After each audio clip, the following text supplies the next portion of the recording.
हर व्यक्ति अपने आप में एक योगी बन सकता है। अपने कर्मों से मैं भी भूखा ना रहूं, साधु ना भूखा जाए। हमारे यहाँ कोई ड्रेस कोड पॉलिटिक्स में नहीं है। सफेद पोशाक पहने हुए तो हाँ, तो गांधी इसीलिए टोपी पहन लिया और तो ठीक है, पहने उसके अनुरूप आचरण भी करे ना। कोई निर्दोष मुस्लिम आके बता दे कि मैं निर्दोष था, मेरे साथ अन्याय हुआ है, कोई नहीं बोल सकता। अगर किसी ने सरकारी संपत्ति पे कब्जा किया है तो उसके लिए क्या करूं? आरती लेके जाऊं, थाली सजाऊं उनकी? अगर हम उसको मस्जिद कहेंगे तो फिर विवाद होगा। हमें ज्ञानवापी बोल देना चाहिए। मुझे लगता है कि भगवान ने जिसको दृष्टि दी है वो देखे ना। त्रिशूल मस्जिद के अंदर क्या कर रहा है? बोलने से और भाषण करने से सामाजिक न्याय आ जाएगा? परिवारवाद, जातिवाद, यही सामाजिक न्याय है। किसने रोका था यूपीए को? किसने रोका था यूपी में समाजवादी पार्टी को? किसने रोका था वेस्ट बंगाल में इतने दिनों से टीएमसी की गवर्नमेंट है? किसने रोका है वहाँ पे? क्यों वहाँ माताएं रो रही हैं? भारत के अंदर ये लोग अल्पसंख्यक के नाम पर अपने लिए विशेष अधिकार की मांग करते हैं। प्रश्न है कि ये वीडियो बनाने के बाद 2 महीने तक क्यों इसको सुरक्षित करके रखा गया था और फिर संसद के एक दिन पहले ही क्यों जारी हुआ? दोस्तों को कांटा बोलने वाला व्यक्ति कभी उसके ऊपर पुष्प की वर्षा नहीं होती है। आज जो पाकिस्तान में हो रहा है उसके कर्मों का फल है ये। Nation first. अगर देश में किसी को रहना है तो उसको राष्ट्र को सर्वोपरि मानना होगा, अपने मत और मजहब को नहीं। मीडिया के रिपोर्टर के रूप में अगर आप तुलना करें तो महर्षि नारद ही थे।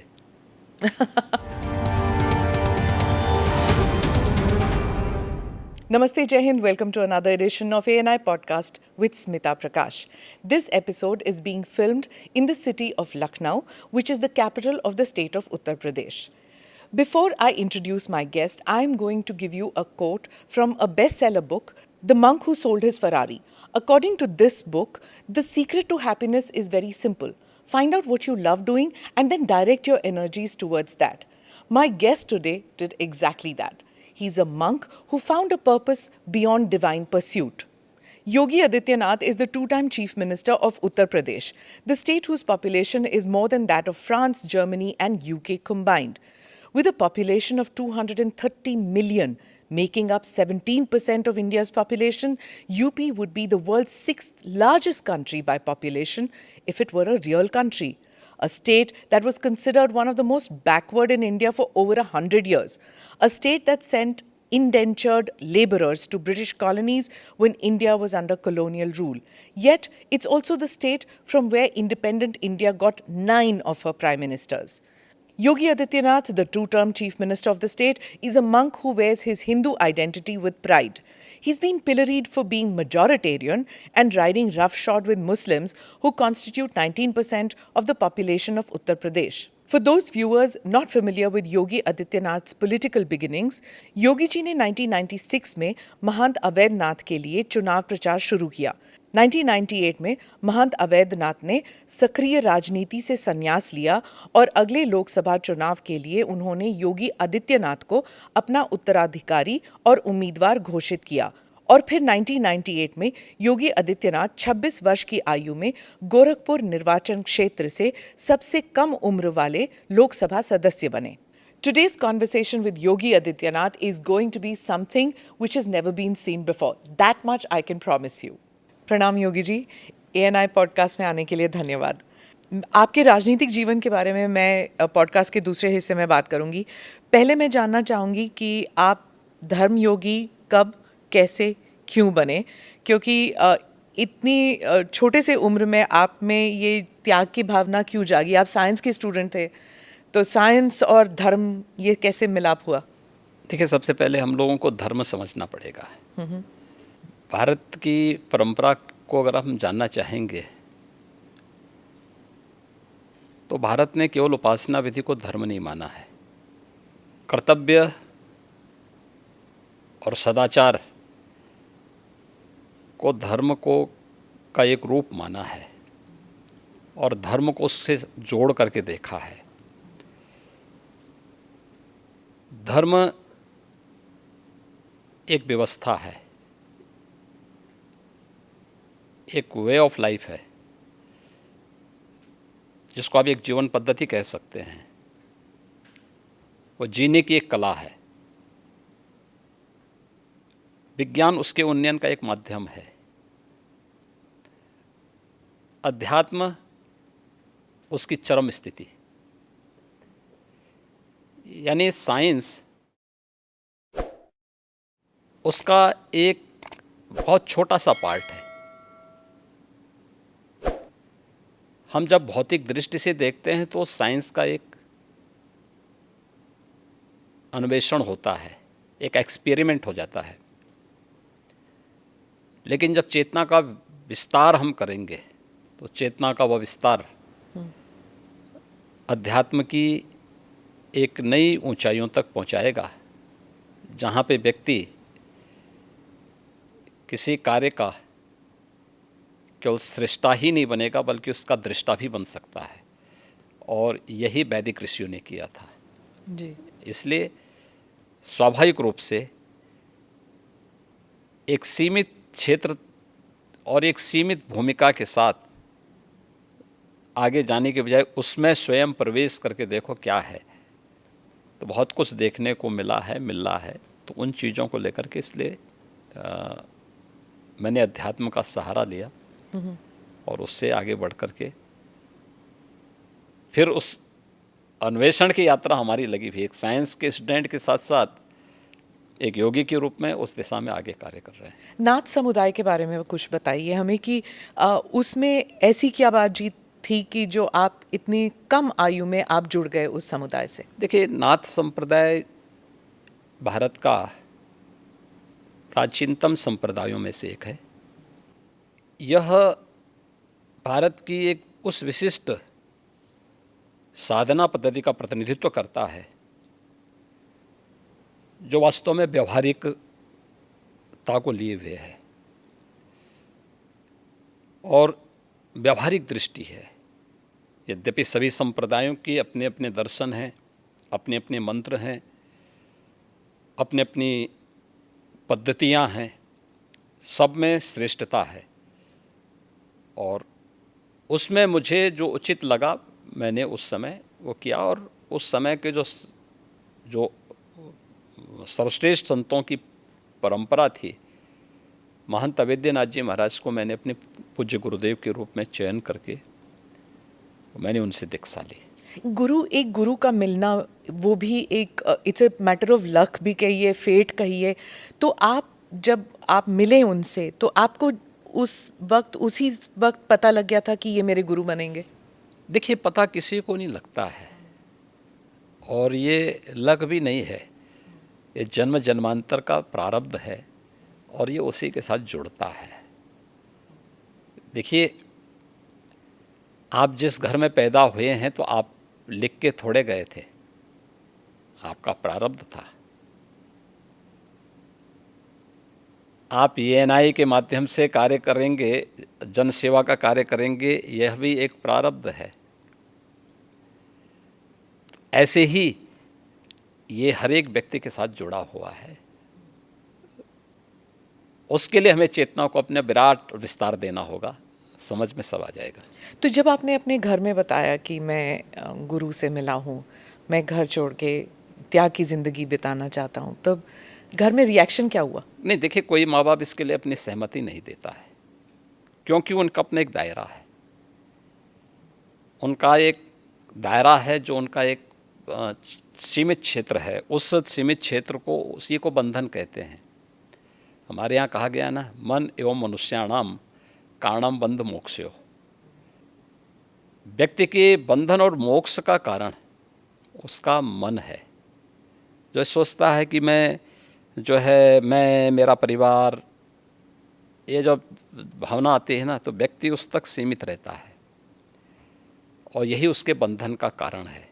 जो उस बंधन को तोड़ करके बाहर निकलता है वही उसकी मुक्ति का माध्यम बनता है, उसके मोक्ष का कारण बनता है। और उस बंधन को जो भी तोड़ेगा, ये बंधन हर एक क्षेत्र में व्यक्ति के जीवन में आते हैं। कष्ट हुआ आपको? एक विद्यार्थी अगर अपने बंधन को नहीं तोड़ेगा, एक क्लास में ही कहेगा कि नहीं मुझे तो इसी क्लास में रहना क्योंकि मुझे अच्छा लगता है, क्या वो अगली क्लास में जा पाएगा? नहीं जा पाएगा। एक शिक्षक कहेगा कि नहीं मुझे तो जहाँ नियुक्ति मिली है मैं उसी रूप में, या कोई कार्मिक इसी रूप में कहेगा कि मुझे वहीं काम करना है, क्या वह आगे बढ़ पाएगा? नहीं बढ़ पाएगा। उसको एक बंधन तोड़ना होता है। एक क्लास में है, क्लास के बंधन को तोड़ करके अगली क्लास में जाता है, उसका प्रमोशन होता है। तो हर एक व्यक्ति के जीवन में इस प्रकार की स्थितियाँ आती हैं। एक धर्म योगी से आप फिर राजनीति में आए, उस सफ़र के बारे में बताइए। और एक और सवाल मेरे मन में उठ रहा था, जैसे आप बता रहे थे कि एक इंसान जो दुनियादारी और बंधनों से आप निकल चुके हैं, तो उस वैराग्य से आप अगर राजनीति में आते तो उसमें कॉन्फ्लिक्ट नहीं हुआ आप में? देखिए, यही अंतर है। धर्मयोगी नहीं, योगी योगी होता है।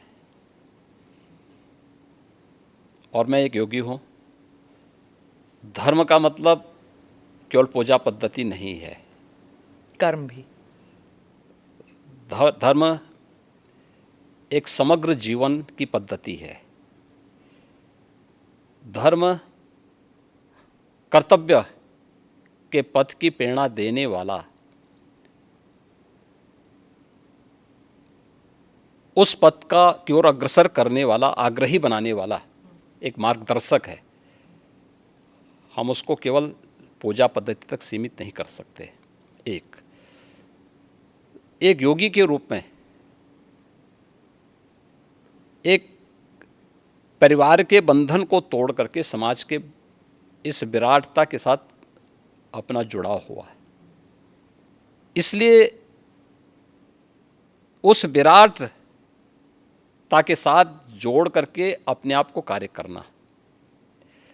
दूसरा, एक योगी का मतलब ये नहीं कि वह केवल अपने स्वयं की मोक्ष प्राप्त करने के लिए, आध्यात्मिक लाभ के लिए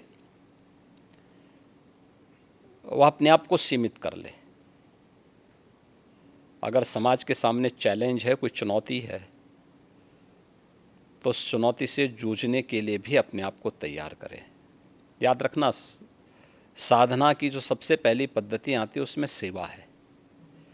भक्ति के मार्ग का भी जो नवधा भक्ति की व्यवस्था की गई है भारत की संतों ऋषियों ने, उसमें पहला मार्ग सेवा है।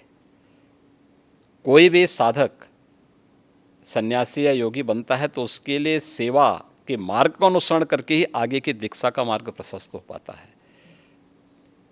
हम लोग भी जब एक योगी के रूप में सार्वजनिक जीवन में आए तो सार्वजनिक जीवन में किसी पद या प्रतिष्ठा के लिए नहीं, बल्कि इस कार्य के लिए आए कि नहीं, यह एक सेवा का माध्यम है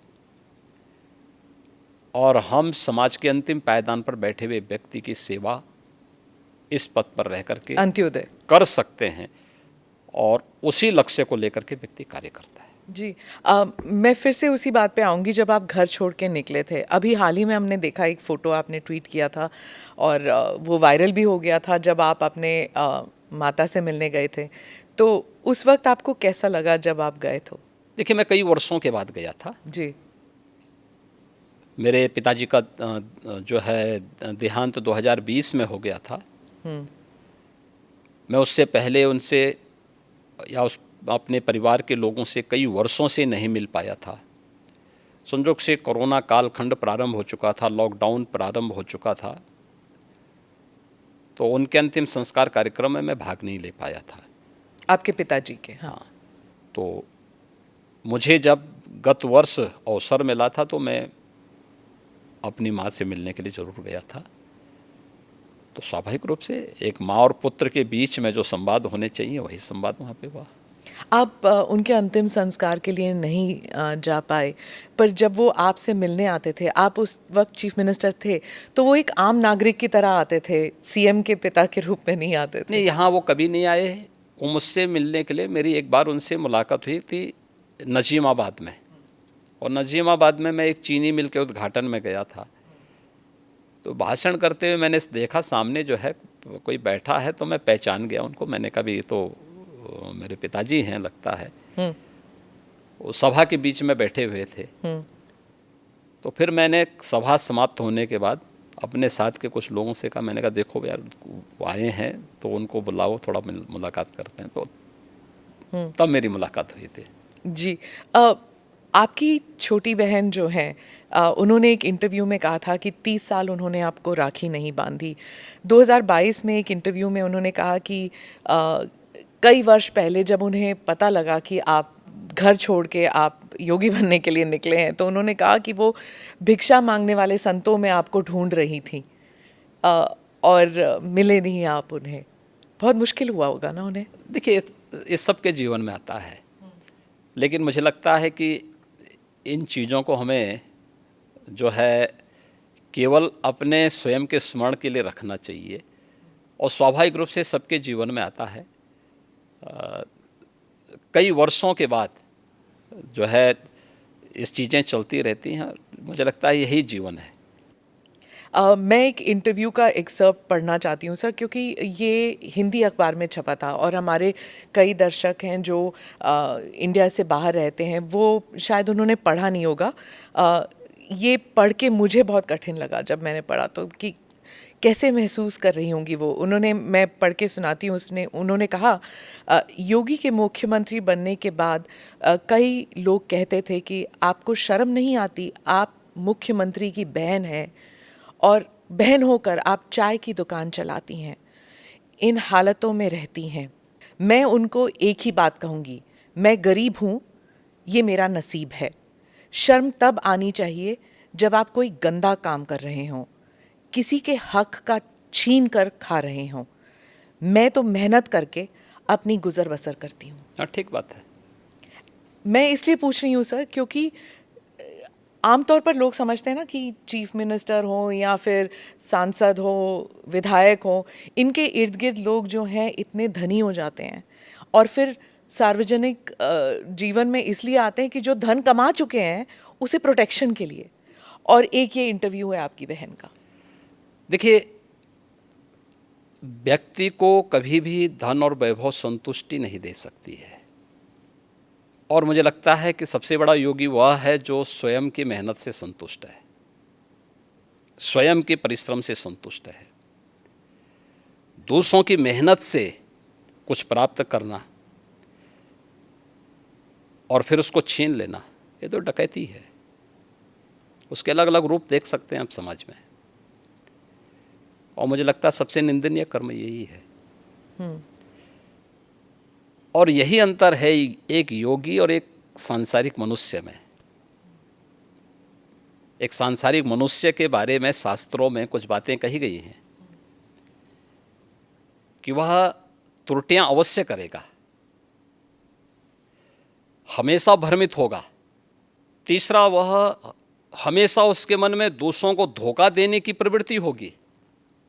और चौथी बात उनके लिए जो कही गई है, वह कही गई है कि वह अपनी सीमित दृष्टि से भविष्य का अनुमान नहीं लगा पाएगा। इसलिए जो है सारा द्वंद्व तो इसी सब का है। पर आपकी तो ट्रेनिंग हुई होगी ना, गुरुजी ने आपको सिखाया होगा। मैं क्या कह रहा हूँ ना, लेकिन हम लोग उनका तो कुछ नहीं ना आपके परिवार का। इसलिए मैं क्या कह रहा हूँ ना, हर व्यक्ति अपने आप में एक योगी बन सकता है, एक योगी बनने की सामर्थ्य ले सकता है।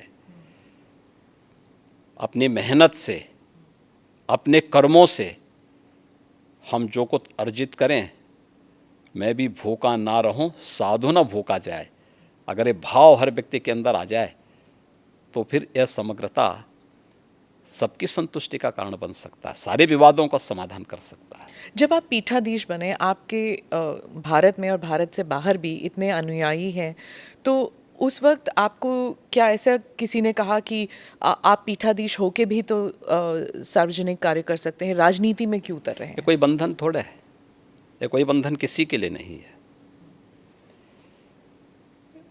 हम मनुष्य पहले हैं, उसके बाद योगी हैं या सन्यासी है। और मैंने आपको बताया ना कि एक योगी के रूप में समाज के प्रति जो मेरे कर्तव्य हैं, उन कर्तव्यों का निर्वहन करूं मैं।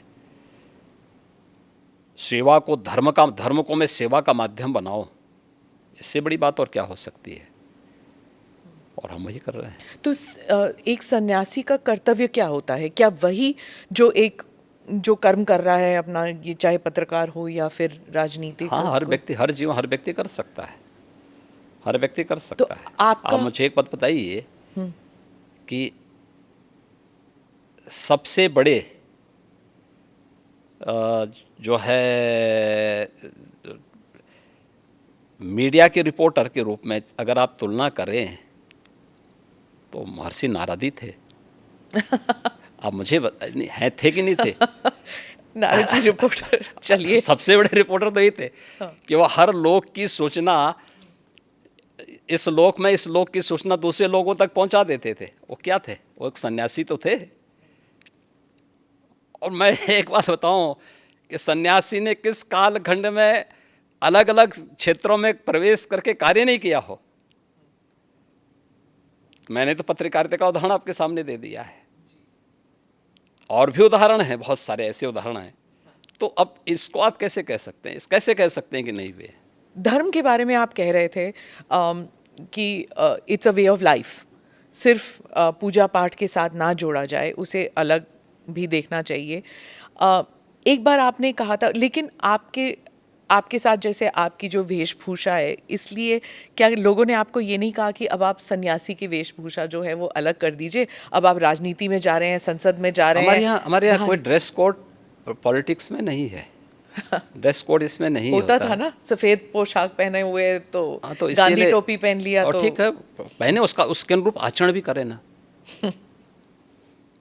देखिए, यह वेशभूषा हमारी इसलिए है, लोगों की दृष्टि में हमेशा बने रहें और लोग हमारे विचलन पे उंगली भी उठा सकें और विपरीत परिस्थितियों में साथ में खड़े भी हो सकें। और इसीलिए इस प्रकार की वेशभूषा को एक चैलेंज के रूप में स्वीकार किया जाता है हमेशा। कैसे? ये एक दृष्टि भी देती है और साथ साथ व्यक्ति को पतन के गर्त से बचाने के लिए भी उसे हमेशा सचेत भी करती है। और इस दृष्टि से हम लोग हमेशा उसके प्रति कैसे? मैं बनते हैं। चैलेंज समझी नहीं कि कैसे चैलेंज हुआ? चैलेंज इसलिए है क्योंकि जो व्यक्ति इससे पहले जो आपने नेता की परिभाषा की है, उस वेशभूषा में रहते थे, उनके कर्मों को भी दुनिया जानती है। दुनिया ने उस सब कुछ देखा है, अपनी आंखों से देखा है। और हमारे सामने भी चैलेंज है कि हमें अपने आप को परफॉर्म करके साबित करना है, जिससे हमारी पार्टी को, हमारे नेतृत्व को और हमारे इस बाना को भी कटघरे में न खड़ा होना पड़े। पर जब आप भगवा वस्त्र धारण करके आप संसद में जाते हैं और उसके बाद आप चीफ मिनिस्टर बनते हैं, तो एक ग्रुप है जो समझता है कि ये बहुत ही राइट विंग है, ये बहुत ही हिंदुत्ववादी हैं और हर चीज़ को भगवा कर दिया, तो फिर मतलब it's only for Hindus, he is a chief minister only for Hindus. ये इंटरनेशनली भी लिखा जाता है, अखबारों में ऑपेड एडिट्स आते हैं कि ये बहुत ही एक्सट्रीम राइट विंग है, एक्सट्रीम हिंदुत्ववादी हैं, उनके कपड़ों से ही पता लग रहा है कि हर चीज़ भगवा है। देखिए, मैं पिछले 6.25 वर्ष से अधिक समय से उत्तर प्रदेश का मुख्यमंत्री हूँ। जी।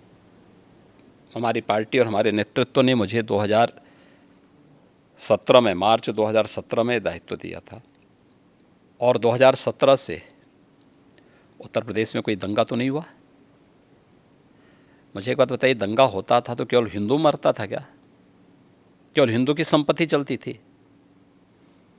अगर दंगा होता था, अगर हिंदू मरता था तो मुस्लिम भी मरते थे। हिंदू व्यापारी की संपत्ति जलती थी तो उसके सटे हुए मुस्लिम व्यापारी की संपत्ति भी जलती थी। अगर गुंडे किसी हिंदू बेटी के लिए खतरा थे तो मुस्लिम बेटी के लिए भी उतना ही खतरा थे।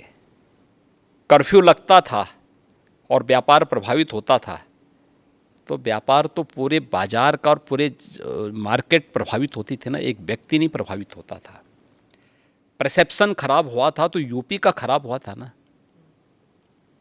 पहचान का संकट यूपी के हर नागरिक के सामने आया था ना, केवल हिंदुओं के सामने नहीं आया था। इसलिए यह एक वह स्थिति है। 6 वर्ष में दंगा नहीं हुआ। आज आप देख रहे हैं यूपी में ना, 6 वर्ष में कोई दंगा नहीं हुआ। 6 वर्ष में कोई कर्फ्यू नहीं लगा, 6 वर्ष में सारे पर्व और त्यौहार शांतिपूर्ण तरीके से संपन्न हुए। ये बड़ी बड़ी बातें करने वाले लोग देखें तो कैसे चुनाव होने, नगर निकाय का चुनाव और पंचायत चुनाव यूपी का, विधानसभा का चुनाव यूपी का, और वेस्ट बंगाल में भी पंचायत के चुनाव हुए थे, क्या हाल हुए थे। वे लोग वेस्ट बंगाल बनाना चाहते हैं देश को, जिस प्रकार से वेस्ट बंगाल में भी टीएमसी की गवर्नमेंट ने किया था। दोनों में अंतर है। हमने ढोंग नहीं किया, कोई पाखंड नहीं किया। हर एक को चुनाव लड़ने का अधिकार था, उसका अधिकार है भाई, उसको मिलना चाहिए। वो चुनाव लड़े, जीतने की सामर्थ्य होगी जीतेगा, हम में सामर्थ्य होगी हम जीतेंगे, हम में सामर्थ्य नहीं है तो नहीं जीतेंगे, और नहीं जीतना चाहिए हमें अगर हम में सामर्थ्य नहीं है तो। लेकिन अगर कोई व्यक्ति विरोधी ही क्यों ना हो, अगर उसमें सामर्थ्य है, योग्यता है, उसको जीतना चाहिए। ये उसका लोकतांत्रिक अधिकार है, कैसे हम उससे उसे वंचित कर सकते हैं। लेकिन कुछ लोग सत्ता में आकर के जबरन पूरी व्यवस्था को कैद कर देना चाहते हैं, और जो वेस्ट बंगाल में हमको देखने को मिला सबको, कैसे वहाँ विरोधी दलों के कार्यकर्ताओं को मारा गया। ये चीज़ें आंखों को खोलने वाली हैं। इस पे तो कोई बोलता नहीं, इस पे कोई टिप्पणी नहीं करता है, सब मौन है। 1990 में कश्मीर में जो कुछ हुआ उस सब पे सब लोग मौन थे। आखिर ये दोहरा दृष्टिकोण क्यों? और इसीलिए पब्लिक विश्वास नहीं करते इन लोगों में। योगी जी के डर से नहीं, यहाँ मेरा पर कौन डर है? नहीं, आपने एक बार कहा था ना कि एक हाथ में माला है, एक हाथ में भाला है। बुरा क्या तो है? तो बुरा क्या एक आपका एक जो आक्रामक तरीका है टू डील विद माफिया, क्या इसकी वजह से यहाँ पर है? नहीं नहीं, देखिए हम लोग तो सज्जनों के लिए जितने संवेदनशील हैं, दुर्जनों के लिए उतने ही कठोर भी है, और इस शासन की रणनीति है शस्त्रेण रक्षते राष्ट्रे शास्त्र चिंता प्रवर्तते। यानी व्यवस्था सबकी सुरक्षा के लिए आवश्यक है, सुरक्षा सबको। कानून का राज होगा, लेकिन कानून को बंधक बनाने की छूट किसी को नहीं दी जाएगी, कोई भी हो, कतई नहीं देंगे। आपने ये भी कहा था कि कानून जो है वो मानव के लिए होना चाहिए, दानव के लिए नहीं। ठीक बात है। पर एक कॉन्स्टिट्यूशनल डेमोक्रेसी में सर, हर जीव जंतु के लिए कानून एक जैसा होना चाहिए। मतलब शेर भी शिकार कर सकता है, गाय के लिए भी उतना ही हक तो है। क्या आप शेर को रोकते हैं क्या? नहीं तो आप शेर को बोलिए ना जंगल में जाके, नहीं रोक सकते। वही नहीं, मैं आप बोले ना कि शेर महाराज शिकार मत करिए, आपको हम रोटी खिलाएंगे, जाइए रोटी खिलाइए। तो वही मैं कह रही हूँ कि कानून में मैं वही कह रहा हूँ, वह एक वहाँ की नेचुरल व्यवस्था है, और वह नेचुरल व्यवस्था, दंड का प्रावधान, यह एक व्यवस्था का प्रावधान है, और वह व्यवस्था, वह प्रावधान कानूनन ही लागू होती है, गैर कानूनी तरीके से नहीं लागू होती। तो चीफ मिनिस्टर कैसे तय कर सकते हैं कौन मानव है कौन दानव? चीफ मिनिस्टर कहाँ तय करते हैं? चीफ मिनिस्टर तो एक बात बोलते हैं कि भाई देखो शांति बनी रहनी चाहिए। हम तो हमेशा शांति का उपदेश देते हैं। कुछ लोग तो नहीं मानते कि आप शांति, सिर्फ शांति, मतलब आप बुलडोज़र बाबा, ये सब आपके साथ, आपके नाम के साथ जुड़ा हुआ है, और आपका जो एक सिस्टम बना है, बाकी चीफ मिनिस्टर्स भी उसको कॉपी करने लग गए हैं। मुझे एक बात एक जगह आप बुलडोज़र बाबा है तो वहाँ बुलडोज़र मामा भी आ गए हैं। मुझे एक बात बताइए, इतने बड़े प्रदेश में इंफ्रास्ट्रक्चर का डेवलपमेंट होना चाहिए कि नहीं होना चाहिए? जी। और क्या इंफ्रास्ट्रक्चर के लिए क्या आज भी हम कुदाल और फावड़ा लेकर के जाएंगे कि हमें उसके लिए बुलडोजर और आधुनिक मशीनें चाहिए? बुलडोजर बाबा उसके लिए नहीं कहा जाता आपको सर, आप भी जानते हैं। अब इंफ्रास्ट्रक्चर के मार्ग में कोई बाधक होगा, यहाँ पहले होता क्या था, कोई कार्य स्वीकृत होता था, अभी पैसा अलॉट हुआ नहीं कि माफिया जाके ज़बरदस्ती हड़प करके सामान गिरा देते थे। अब लैंड का अलॉटमेंट हो रखा है कि यह हाईवे यहाँ से अयोध्या के लिए बनना है, ये बाराबंकी होते हुए बनना है, तो सत्ता प्रायोजित माफिया क्या करते, कहते हैं नहीं नहीं अब ये यहाँ से नहीं बनेगा, हमारी सुविधा इधर से है, हम इसको यहाँ से बना करके वो अपना वहाँ पे मिट्टी और गिट्टी सब गिराना प्रारंभ करते थे। आधा दोरा काम छोड़ के पैसा निकाल लेते थे। ये सत्ता में बैठे हुए लोगों की हिम्मत नहीं थी कि उन माफियाज को रोक सके। आप मुझे बताइए, इस माफिया के लिए बुलडोजर चला करके उसको ध्वस्त करके जो अलॉटमेंट सरकार ने तय कर रखा है, इस पे ही हाईवे बनेगा और उसी पे नियम के अनुसार कार्य होगा, ये तय करना इस सरकार का काम है या नहीं है? यही सरकार का कार्य है और सरकार यही कर रही है। पर जैसे आपके प्रदेश में 19% मुसलमान पॉपुलेशन है और कई लोग कहते हैं, उस समुदाय के लोग कहते हैं कि आप वो बुलडोज़र को उनके घरों को तोड़ने में इस्तेमाल करते हैं। किसी कोई निर्दोष मुस्लिम आके बता दे कि मैं निर्दोष था, मेरे साथ अन्याय हुआ है। कोई बता दे, कोई नहीं बोल सकता। और फिर न्यायपालिका तो सबके लिए खुली है ना। पर जैसे अगर किसी ने कानून तोड़ा है, जैसे ये माफिया के लोग हैं, पर उनका घर तोड़ना क्यों ज़रूरी पड़ गया? नहीं, अगर किसी ने सरकारी संपत्ति पे कब्जा किया है तो उसके लिए क्या करूं? आरती लेके जाऊं, थाली सजाऊं उनकी, जो अब तक होता था? उत्तर प्रदेश की जनता क्या चाहती है? उत्तर प्रदेश की जनता यही चाहती थी कि उनको सुरक्षा मिले और इन गुंडा तत्वों पर, इन माफियाज पर सख्ती हो। बीजेपी को प्राप्त जनादेश इस शक्ति की ओर लगातार इशारा करती है, आम पब्लिक के सेंटिमेंट को इसके साथ जोड़ती है। 19 से 20% आबादी हो या 100% आबादी, कानून का राज सबके हित में है और वही समृद्धि का मार्ग भी आगे बढ़ाएगी।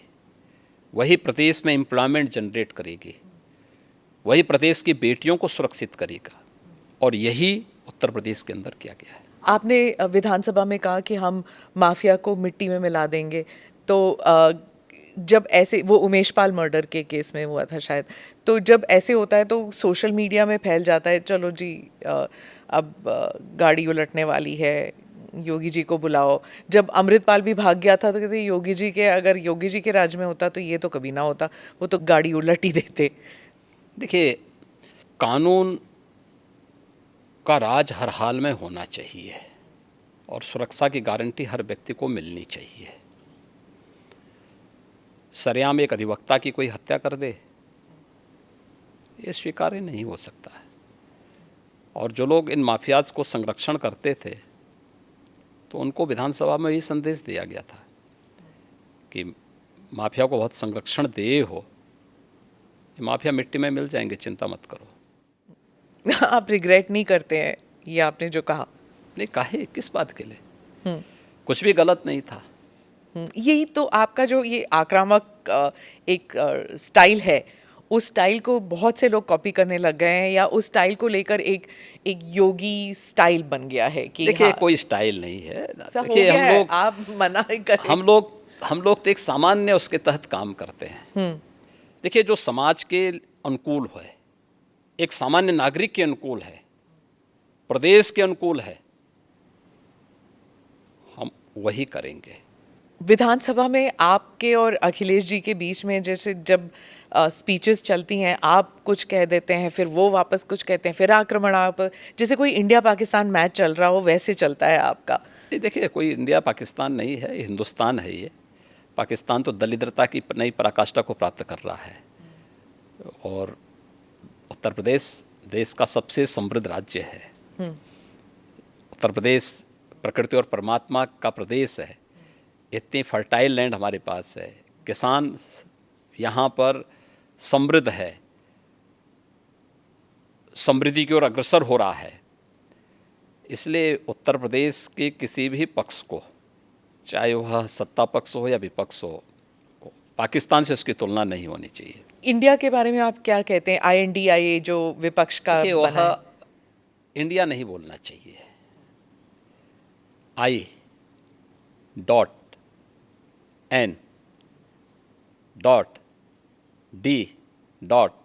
हर एक उसमें डॉट लग गया उसका। तो चोला बदलने से पिछले कर्मों से मुक्ति नहीं मिल जाएगी। जनता तो पुराने करामातों को देख रही है। वह करामात यूपीए का हो, कांग्रेस का हो, सपा का हो, या फिर जो और लोग हैं, आम आदमी पार्टी का है, क्या गदर मचा रखी है इन लोगों ने, टीएमसी का हो, या जो भी, सबकी एक जैसी स्थिति है। तो इसलिए ये लोग चोला बदल करके देश को भ्रमित करना चाहते हैं। देश की जनता लोकतांत्रिक दृष्टि से बहुत परिपक्व है। आपको नहीं लगता कि जैसे विपक्ष कह रही कि बीजेपी डर गई जब ये आईएनडीआई का गठन हुआ, तो वो डर के मारे एनडीए को फिर से उजागर करने की कौन कोशिश उनका कर रहे हैं? कैप्टन कौन है? हमारे कैप्टन तो मोदी जी हैं। Team BJP, team NDA, team India के कैप्टन के रूप में देश को नेतृत्व दे रहे हैं। सभी बीजेपी से जुड़े हुए सभी दल, जितने भी हमारे एलाइज हैं, वे सब एक नेता के रूप में। एनडीए ने जो अपना मैनिफेस्टो तैयार किया है, कॉमन मिनिमम प्रोग्राम अपना जो तय किया है, पिछले 9 वर्षों के अंदर वह प्रभावी ढंग से लागू हुआ है। सामाजिक न्याय बोलने से और भाषण करने से सामाजिक न्याय आ जाएगा? सामाजिक न्याय, परिवारवाद, जातिवाद, यही सामाजिक न्याय है। उस गरीब के घर में शौचालय बने, उस गरीब को मकान मिले, उस गरीब को राशन मिले, उस गरीब को स्वास्थ्य की सुविधा मिले, उस युवा को रोजगार की व्यवस्था हो, उस किसान के जीवन में भी खुशहाली आए, उस महिला को भी सुरक्षा के साथ, सम्मान के साथ जीने का अधिकार मिले। किसने रोका था यूपीए को? किसने रोका था यूपी में समाजवादी पार्टी को? किसने रोका था वेस्ट बंगाल में इतने दिनों से टीएमसी की गवर्नमेंट है? किसने रोका है वहां पे? क्यों वहां माताएं रो रही हैं? क्यों वहां बेटियां अपने आप को सुरक्षित महसूस कर रही हैं? आखिर क्यों नहीं कांग्रेस ने 60 वर्षों में जिन 4 करोड़ गरीबों को मोदी जी ने मकान दिए हैं, किसने रोका था कांग्रेस को देने से? किसने रोका था 12 करोड़ गरीबों को शौचालय देने से? 10 करोड़ गरीबों को आज जो उज्ज्वला योजना की फ्री में सिलेंडर मिले हैं, किसने रोका था? ये हाथ में स्मार्टफोन और टैबलेट पकड़े हुए आज का हमारा स्मार्ट युवा, स्मार्ट बनाने से इसको रोका किसने आज़ादी के बाद 60 वर्षों तक? ये कांग्रेस। यही तो कर रहे थे लोग। देश को लोकतंत्र के नाम पे जड़ता पैदा की थी इन लोगों ने, जातिवाद को बढ़ावा दिया था, परिवारवाद को आगे बढ़ाया था। आज मोदी जी के नेतृत्व में पिछले 9 वर्ष में देश में क्रांतिकारी परिवर्तन हुआ है, ऐतिहासिक परिवर्तन हुआ है। दुनिया आज भारत की तरफ देख रही है, भारत के प्रति दुनिया के नज़रिए बदले हैं। इन चीज़ों को भी तो इनको समझना चाहिए। आपने कहा था कि आपके राज्य में अब युवाओं के हाथ में, एक हाथ में, पहले हाथ में तमंचा हुआ करता था, अब टैबलेट है। तो आप तमंचा किसके बारे में बात कर रहे थे? सपा शासन? सपा के सरकार में यही होता था, क्योंकि कोई रोजगार तो होता नहीं था।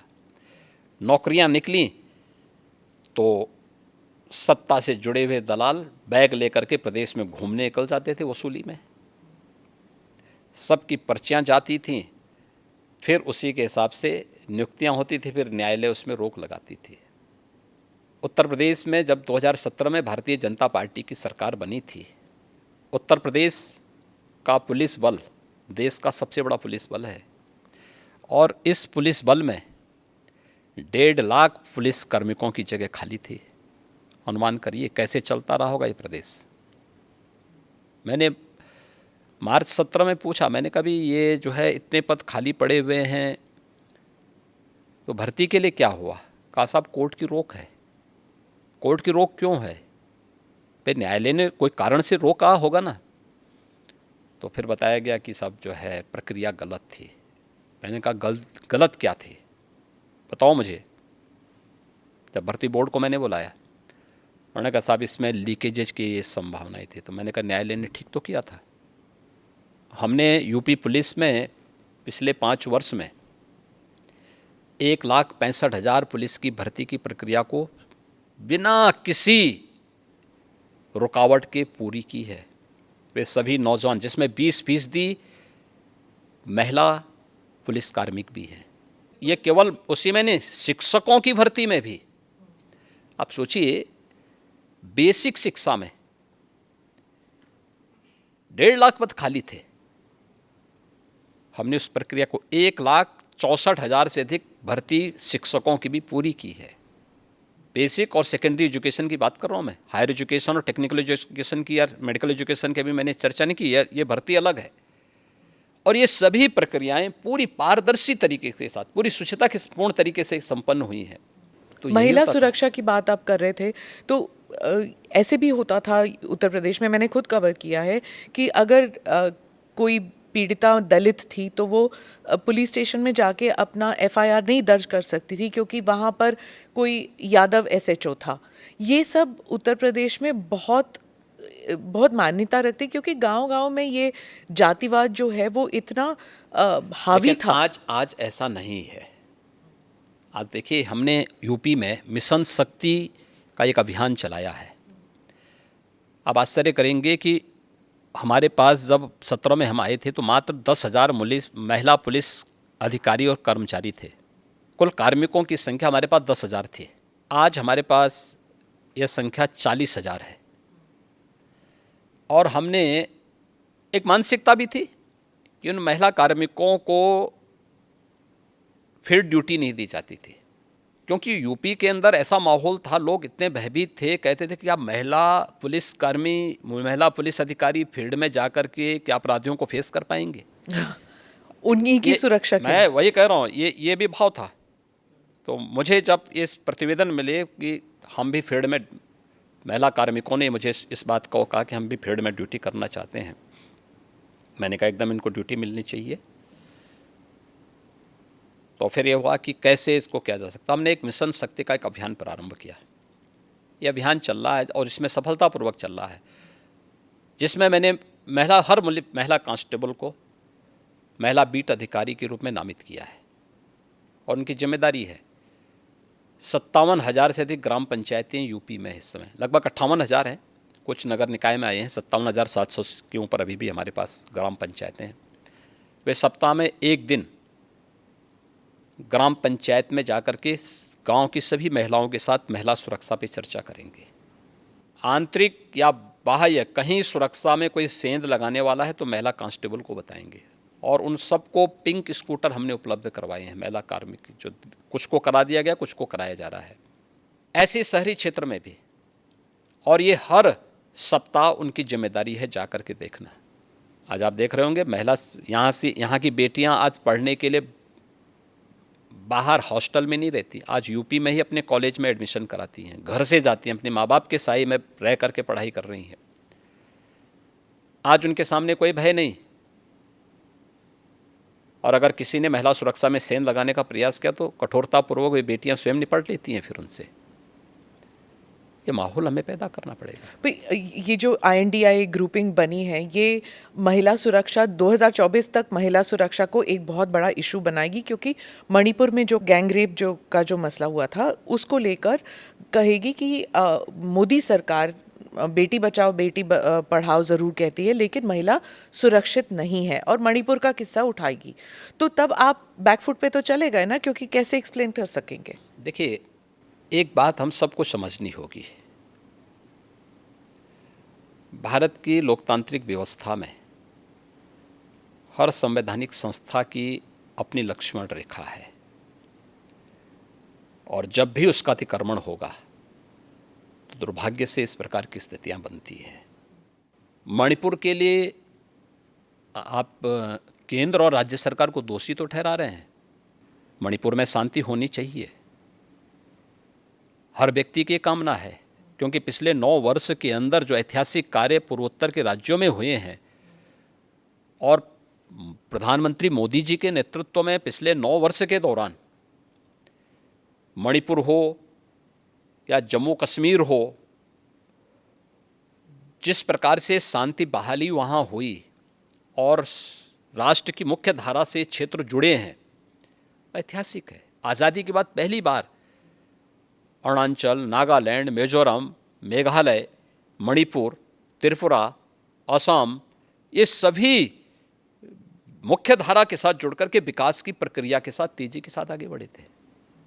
दुर्भाग्य से पड़ोसी मुल्कों के द्वारा जिस प्रकार की साजिशें कभी कभी रची जाती हैं, और लगातार नॉर्थ ईस्ट के मामले में तो इसके साक्ष्य हैं, कहीं ना कहीं जब किसी स्तर पर अनावश्यक लक्ष्मण रेखा का अतिक्रमण करके कार्यपालिका के कार्य में जब कोई संवैधानिक मशीनरी अनावश्यक रूप से हस्तक्षेप करेगी, जो काम संसद का है, जो काम कार्यपालिका का है, उसमें हस्तक्षेप होगा, तो इस प्रकार की दुर्भाग्यपूर्ण स्थिति बनती है। आप विश्वास करिए, मणिपुर में फिर से शांति बहाली होगी और वहाँ पर बीजेपी की गवर्नमेंट जिस विकास की प्रक्रिया को आगे बढ़ा रही थी, प्रक्रिया आगे बढ़ेगी, तेजी के साथ आगे बढ़ेगी। पूर्व सेनाध्यक्ष कांग्रेस हो या यूपीए हो या INDIA जो ग्रुप है, ये जो dot dot dot dot group है, यह ग्रुप अपने यहाँ देखे ना, बेटी मणिपुर की हो या राजस्थान की, यूपी हो या बिहार या वेस्ट बंगाल, हर बेटी को सुरक्षा मिलनी चाहिए, हर नागरिक को सुरक्षा मिलनी चाहिए, और ये किसी भी सरकार की सर्वोच्च प्राथमिकता होनी चाहिए। लेकिन प्रश्न है, देश की जनता भी करना चाहेगी इन लोगों से कि ये वीडियो बनाने के बाद 2 महीने तक क्यों इसको सुरक्षित करके रखा गया था, और फिर संसद के एक दिन पहले ही क्यों जारी हुआ, जिस दिन संसद चलनी थी उसी दिन क्यों जारी हुआ। इसके पीछे क्या साजिश नहीं दिखती है? अस्थिरता पैदा करना इसका उद्देश्य नहीं है। इसके नाम पे भारत को बदनाम करना और भारत की लोकतांत्रिक व्यवस्था को बदनाम करने की इसकी साजिश नहीं है। जो लोग अपने यहाँ लोकतंत्र बहाली नहीं कर पाते, लोकतंत्रवादियों को कुचलते हैं, उन लोगों की साजिश इसके पीछे है, और उसका मोहरा कुछ चुनिंदा लोग बन रहे हैं कि ये सब दिखाई नहीं देता है। ये सब स्पष्ट है। हम लोगों को इन चीज़ों को भी देखना होगा, और इससे सतर्क होकर के ही हम शांति भी बहाली करेंगे। साथ साथ आम जनमानस का विश्वास मोदी जी के प्रति है, और फिर से मोदी जी के नेतृत्व में NDA की गवर्नमेंट बनेगी, इसमें 2024 में कोई संदेह नहीं होना चाहिए। आप राजनीतिक साजिश की बात करते हैं। पूर्व सेनाध्यक्ष मनोज नरवणे ने कहा है कि इसमें एक अंतर्राष्ट्रीय एंगल भी हो सकता है। उन्होंने कहा कि जो भारत के जो एनिमीज़ हैं, चाहे चाइना हो या फिर पाकिस्तान हो, वो हमारे बीच जो लोग हैं और जो फिशर्स हमारे बीच हैं, जो दरारें हैं हम लोगों के बीच, उन दरारों को और डीप और गहरा करना चाहती है। तो इस मणिपुर के किस्से को ही लेकर उन्होंने कहा कि हो सकता है कि उनका भी कोई हाथ हो इसमें। नहीं, मैंने कहा ना कि जो लोग लोकतंत्रवादियों को अपने देश में कुचलते हैं, उनको मणिपुर और भारत का लोकतंत्र कैसे अच्छा लग सकता है। और आपका राज्य भी नेपाल से जुड़ा हुआ है, आप भी एक किस्म से आप भी एक फ्रंटियर हमारे यहाँ स्टेट कोई है। दिक्कत नहीं आएगी। उत्तर प्रदेश सुरक्षित है और उत्तर प्रदेश सुरक्षित रहेगा। INDIA को लेकर बात चल रही थी, तो अगर अखिलेश और राहुल गांधी फिर से वापस आते हैं जैसे 2017 के चुनाव में आए थे, तो क्या फिर से बीजेपी के लिए? उत्तर प्रदेश में सभी जोड़ियां आ चुकी हैं। 2014 में ये सब मिलकर के लड़ चुके हैं, 2017 में, 2019 में, 2022 में, चारों चुनाव मोदी जी के नेतृत्व में भारतीय जनता पार्टी और NDA ने विराट बहुमत के साथ में सफलता प्राप्त की है। और 2024 में उत्तर प्रदेश भी और देश भी इंतज़ार कर रहा है।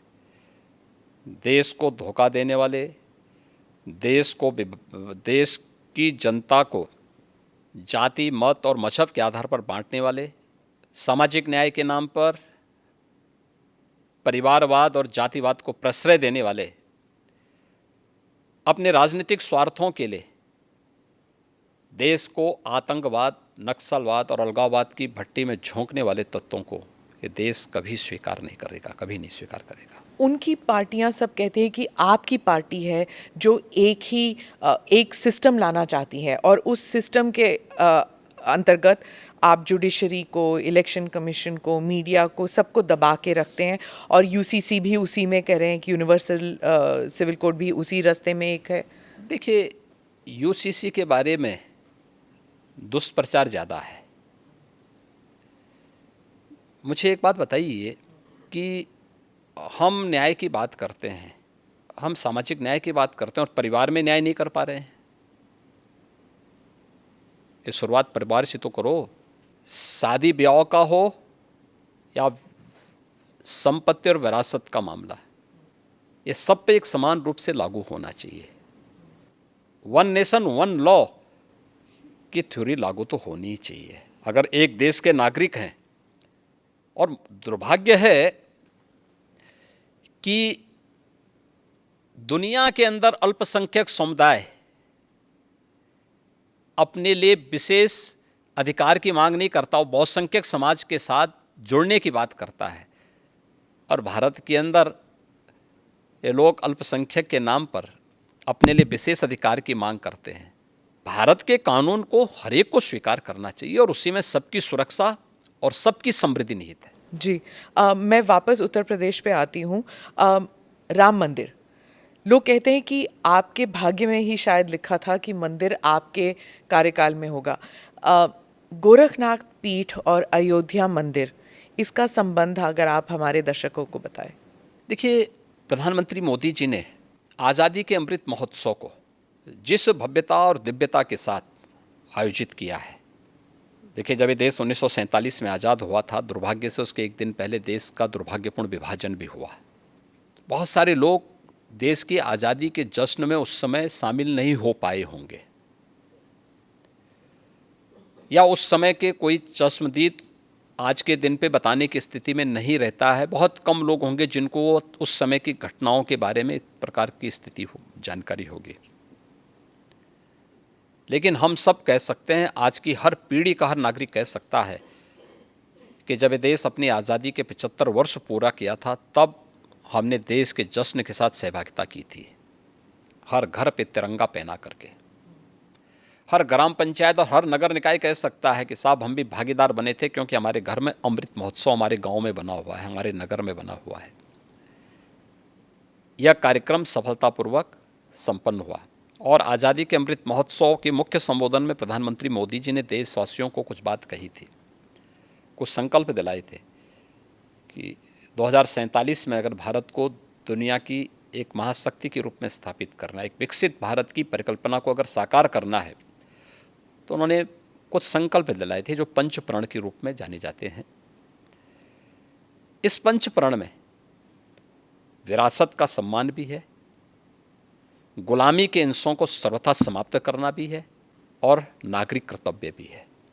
अयोध्या में श्री राम जन्मभूमि का मंदिर निर्माण का कार्य है, ये उसी विरासत का सम्मान है। जो कार्य आज़ाद भारत में 1947 में होना चाहिए था, लेकिन दूरदर्शिता का अभाव, भारत की परंपरा और भारत की संस्कृति के प्रति दुराव स्पष्ट दिखाई देता है। अन्यथा यह विवाद 1947 में सुलझ सकता था, 1949 में सुलझ सकता था, इसके बाद भी सुलझ सकता था, कभी सुलझने नहीं दिया गया। आखिर यह आज कैसे सुलझ गया? कोई विवाद तो नहीं हुआ, बड़ी बड़ी दावे लोग करते थे, कुछ भी तो नहीं हुआ, शांति बनी हुई है उत्तर प्रदेश में तो।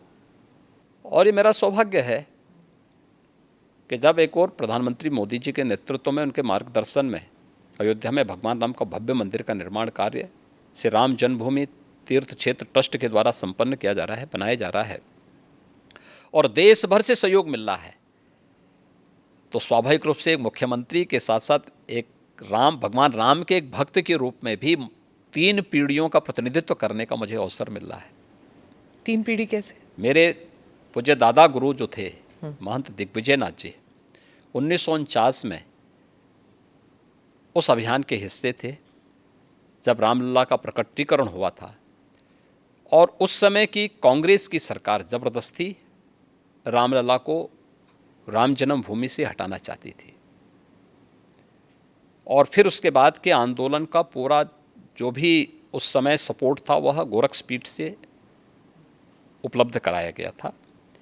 उस समय जो केस दायर हुए थे उन सभी चीज़ों की उपलब्धता वहाँ से हुई थी। 1983-84 में जब श्री राम जन्मभूमि मुक्ति यज्ञ समिति बनी थी, राम जन्मभूमि मुक्ति के लिए, तो उसका नेतृत्व मेरे पूज्य गुरुदेव महंत विद्यानाथ जी महाराज ने किया। उस पूरे आंदोलन का नेतृत्व राष्ट्रीय स्वयंसेवक संघ और विश्व हिंदू परिषद के नेतृत्व में, मार्गदर्शन में, पूज्य संतों के मार्गदर्शन में उसका नेतृत्व उन्होंने किया। और जब राम जन्मभूमि में भव्य मंदिर निर्माण की आधारशिला प्रधानमंत्री मोदी जी के कर कमलों से रखी गई, तब प्रदेश का मुख्यमंत्री मैं स्वयं था। तो मेरे लिए तो ये बहुत ही गौरवपूर्ण क्षण था और स्वाभाविक रूप से एक आत्मिक संतुष्टि का भी माध्यम बना कि एक तरफ करोड़ों लोगों के जीवन में परिवर्तन लाने के लिए शासन की योजनाओं को उन तक पहुंचाने का आनंद भी मिलता है और दूसरी तरफ विरासत का सम्मान भी हम इस रूप में कर पा रहे हैं। ज्ञानवापी काशी विश्वनाथ मंदिर, आप पहले चीफ मिनिस्टर हैं जब जो अपने कार्यकाल में 100 बार आपने दर्शन किए हैं काशी विश्वनाथ मंदिर। क्या ज्ञानवापी मस्जिद को लेकर, मैं इसलिए पूछ रही हूँ जैसे क्योंकि आप गोरखनाथ पीठ के पीठाधीश के नाते भी पूछ रही हूँ, क्या इस प्रॉब्लम का कोई सोल्यूशन है? देखिए, अगर हम उसको मस्जिद कहेंगे तो फिर विवाद होगा। हमें ज्ञानवापी बोल देना चाहिए। वो ज्ञानवापी है और माननीय न्यायालय में गया है। माननीय न्यायालय स्वयं देख लें, अगर वहाँ साक्ष्य हैं, भौतिक साक्ष्य हैं, शास्त्रीय प्रमाण होंगे, अन्य पुरातात्विक प्रमाण भी होंगे, तो स्वाभाविक रूप से इस पे निर्णय होना चाहिए। और मैं अपील करूंगा मुस्लिम समाज से भी, देखिए हमें आज विकास के बारे में चर्चा करनी चाहिए। पाकिस्तान की दुर्गति और उसकी दलिद्रता और उसकी छीना झपटी आप देख रहे होंगे, क्या दुर्गति प्राप्त कर रहे हैं। दूसरों को कांटा बोलने वाला व्यक्ति कभी उसके ऊपर पुष्प की वर्षा नहीं होती है, उन कांटों से ही उसके शरीर भी छलनी छलनी होते हैं। आज जो पाकिस्तान में हो रहा है उसके कर्मों का फल है ये। आज जो भूखमरी का शिकार पाकिस्तान बना हुआ है, यह अपने कर्मों का फल भोग रहा है। इसलिए पुरानी गलतियों की पुनरावृत्ति न होने दें। बहुत शांतिपूर्ण तरीके से उपलब्ध साक्ष्य जो इस बात को प्रमाणित करते हैं। मुझे लगता है कि भगवान ने जिसको दृष्टि दी है वो देखे ना। त्रिशूल मस्जिद के अंदर क्या कर रहा है? हमने तो नहीं रखे ना, वहाँ तो सुरक्षा है, सेंट्रल फोर्सेज है, उनके मुतवल्ली हैं, ताला चाबी उनके पास रहती है। त्रिशूल कैसे वहाँ बने हुए हैं? ज्योतिर्लिंग हैं, देव प्रतिमाएं हैं, पूरी दीवारें चिल्ला चिल्ला के क्या कह रही हैं। और उसके बाद भी हम जानबूझ करके, देखिए एक होता है कि जन्म से दिखाई नहीं देता है, हम मान सकते हैं कि दिव्यांग है, जन्मांध है, दृष्टिबाधित है, एक जानबूझ करके ढोंग करे। जो दृष्टिबाधित है उसको दिशा दिखाई जा सकती है, लेकिन जो ढोंग कर रहा है उसको कोई दिखा नहीं सकता है। आप ढोंगी किसे कह रहे हैं? मैं इसीलिए कह रहा हूँ ना, जो उन प्रमाणों को नकार रहा है, उन प्रमाणों के बाद भी ये कहता है कि नहीं साहब, तो ज़बरदस्ती वाली बात करते हैं। देखिए, आप इतिहास में तोड़ मरोड़ कर सकते हैं, लेकिन उन ऐतिहासिक साक्ष्यों के साथ नहीं जो वहाँ की दीवारें चिल्ला चिल्ला के कहती हैं। और उन ऐतिहासिक साक्ष्यों को भी देखने की आवश्यकता है। और मुझे लगता है कि ये प्रस्ताव मुस्लिम समाज की तरफ से आना चाहिए कि साहब ऐतिहासिक गलती हुई है और उस गलती के लिए हम चाहते हैं समाधान हो। आपने मुस्लिम समुदाय के साथ कोई देखिए, हमने अपनी तरफ से कोई पहल नहीं की है, वे पहल करना चाहेंगे तो ज़रूर विचार करेंगे। जी, आपने पाकिस्तान का जिक्र किया योगी जी। एक और बात चर्चा में आई है, वो सीमा हैदर का जो केस है। उन्होंने अपील भी किया है, योगी जी और मोदी जी, आप दोनों मुझे वापस मत भेजिए, मैं पाकिस्तान वापस नहीं जाना चाहती। पबजी के माध्यम से ये रिवर्स लव जिहाद कहा जा रहा है, कुछ लोग इसे वो टर्म दे रहे हैं। देखिए, ये सुरक्षा एजेंसियां उसको देख रही हैं और जो भी रिपोर्ट आएगी उसके अनुसार बाद में उसमें विचार करेंगे। एक भारत से भी एक लड़की जो है वो पाकिस्तान चली गई और उसने भी अपना देख धर्म रहे हैं, सुरक्षा परिवर्तन किया। एजेंसियां उसको देख रही हैं। 2 देशों से जुड़ा हुआ मामला है और संबंधित एजेंसियां इसमें काम कर रही होंगी। सर, एक मैं सवाल पूछूंगी कि साउथ एशिया में भारत का रोल आप क्या विजन करते हैं कि क्या होना चाहिए? क्योंकि बहुत से लोग कहते हैं कि हम विश्व गुरु का जो सपना देख के चले हैं वो थोड़ा ओवर एम्बिशियस है। तो साउथ एशिया में और ग्लोबली आपका विजन क्या है भारत? देखिए, मैंने कहा ना, पिछले 9 वर्ष में प्रधानमंत्री मोदी जी के नेतृत्व में भारत ग्लोबल लीडर के रूप में स्थापित हुआ है। कोई संदेह नहीं कि प्रधानमंत्री मोदी जी के नेतृत्व में अगले 3 वर्षों के अंदर भारत दुनिया की तीसरी बड़ी अर्थव्यवस्था के रूप में स्थापित न हो जाए, जरूर होगा। दुनिया के अंदर भारत की अपनी एक पहचान बनी है।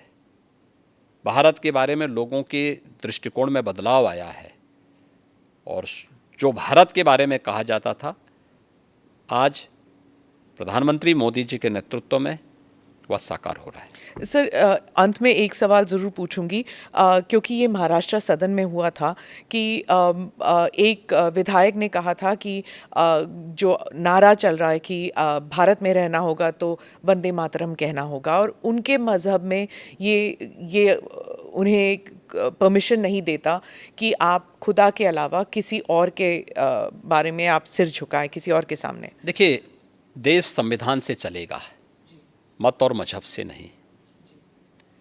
देखिए, मैं ईश्वर का भक्त हूँ, ईश्वर में अगाध निष्ठा रखता हूँ, लेकिन किसी पाखंड में विश्वास नहीं करता हूँ। आपने देखा होगा, जब मुझे हमारी नौकरशाही ने कहा कि नोएडा लोग नहीं जाते, चीफ मिनिस्टर को नहीं जाना चाहिए, मैं उसको उल्लंघन करके नोएडा गया, कई बार गया, आधा दर्जन बार जा चुका हूँ। दूसरी बार मुझे कहा गया कि रात्रि में सीएम को बिजनौर में निवास नहीं करना चाहिए, तो मैं जानबूझ करके वहाँ रुका और मैंने पूछा, मैंने कहा भी क्यों नहीं निवास करना चाहिए? तो उन्होंने कहा साहब दोबारा सीएम नहीं बन सकता है। तो मैंने कहा मैं दोबारा भी सीएम बनूंगा, चिंता मत करो। दूसरा सवाल ये नहीं है, सवाल ये है कि मैं प्रदेश का सीएम हूँ।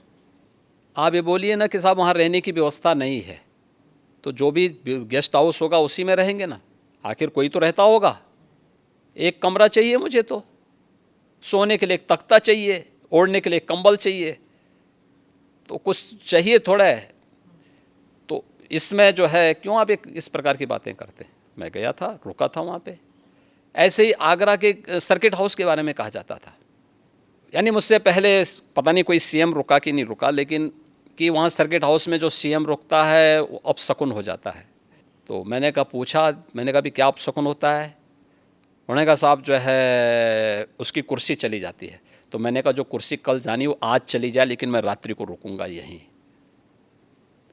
फिर किसी ने कहा साहब यहाँ पे प्रेत आत्माएं आता ही हैं, तो मैंने कहा कम से कम उनसे वार्ता करने का अवसर मिलेगा ना रात्रि में। तुम सब सो जाओगे तो कम से कम किसी से बातचीत तो करूँगा रात्रि में कि भाई कौन है क्या है। तो पाखंड में हमारा कतई विश्वास नहीं है एक, और इसीलिए मैं इस बात को कह सकता हूँ कि भारत का भविष्य उज्जवल है और 2024 में फिर से प्रधानमंत्री मोदी जी की लीडरशिप में एनडीए बहुमत के साथ आएगी इसमें कोई संदेह किसी को नहीं होना चाहिए। और वंदे मातरम मैं वापस आती हूँ, वो उसे मैं क्या धर्म कह के रहा साथ हूँ? जोड़ना चाहिए कि नहीं? देखिए मैं क्या कह रहा हूँ, मैंने पहले कह दिया ना, संवैधानिक व्यवस्था से देश संविधान से चलेगा, मत और मजहब से नहीं। जी, आपका मत, आपका मजहब अपने तरीके से होगा, अपने घर में होगा, अपने मस्जिद, अपने इबादत गाह तक होगा, सड़क पे प्रदर्शन करने के लिए नहीं। और इसको आप जो है किसी भी अन्य तरीके से दूसरे पे थोप नहीं सकते हैं। नेशन फर्स्ट, अगर देश में किसी को रहना है तो उसको राष्ट्र को सर्वोपरि मानना होगा, अपने मत और मजहब को नहीं। और मत और मजहब सेकेंडरी प्रश्न है, नेशन फर्स्ट है। धन्यवाद योगी जी, आप ANI के साथ बात करने के लिए बहुत धन्यवाद। Thank you for watching or listening to this episode of ANI podcast with Smita Prakash. Hope you liked it as much as I enjoyed speaking with the Chief Minister of Uttar Pradesh. Do like or subscribe on whichever channel you have seen this or heard this. Namaste, Jai Hind.